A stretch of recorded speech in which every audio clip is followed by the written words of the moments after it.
ભવનાથ મહાશિવરાત્રીના મેળાના આયોજનને લઈને બેઠક મળી। મહાશિવરાત્રી મેળાના આયોજનને લઈને ગાંધીનગરમાં બેઠક।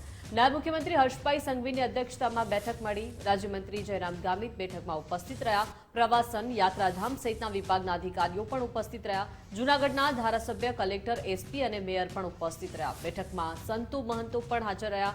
મહાશિવરાત્રી મેળાનું સોંગ લોન્ચ થશે। મહાશિવરાત્રી મેળા પરામર્શ સમિતિની બેઠક પણ મળશે। શિવરાત્રીના મેળા સંદર્ભે બેઠકમાં વિસ્તૃત ચર્ચા કરવામાં આવી।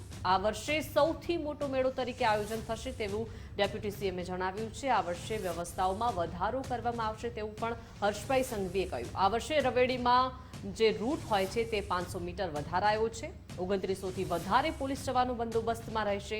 11મી ફેબ્રુઆરીએ ભવ્ય નગરયાત્રા નીકળશે। 11મી ફેબ્રુઆરીએ હું પોતે નગરયાત્રામાં જોડાઈશ તેવી પણ વાત હર્ષભાઈ સંઘવીએ કરી છે। દેશભરમાંથી સાધુ સંતોને રાજ્ય સરકાર આમંત્રણ આપશે। આ વર્ષે રવેડીનો રૂટ એ 500 મીટર વધારવામાં આવ્યો છે। બધા જ સાધુ સંતોના સંકલનમાં ખૂબ મોટી સંખ્યામાં જ્યારે લોકો દર્શન અર્થે આવતા હોય અને તમામ લોકોને વ્યવસ્થાઓ મળી રહે તે માટે તમામ સાધુ સંતોએ સાથે મળીને આ સૂચન અને નિર્ણય લીધું છે અને એ વધારાની વ્યવસ્થાઓ સરકાર દ્વારા તાત્કાલિક ઉપલબ્ધ કરાવવામાં આવશે।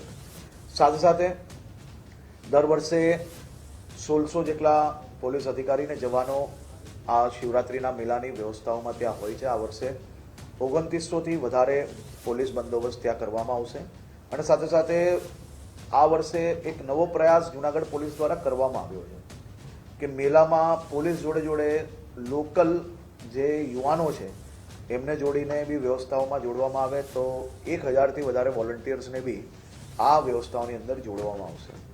સીસીટીવી કેમેરાઓનો ઉપયોગ વધાર્યો છે રાજ્ય સરકારના ટુરિઝમ વિભાગ દ્વારા। ખાસ કરીને લોકોને ઉતારાની વ્યવસ્થાઓમાં કઈ રીતે વધારો થાય।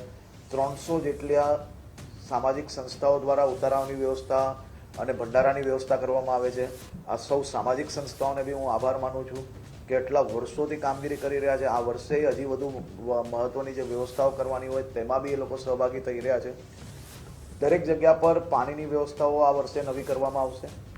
જે રૂટ છે એ રૂટને આખો ડેકોરેશન કરવામાં આવશે રાજ્ય સરકાર દ્વારા।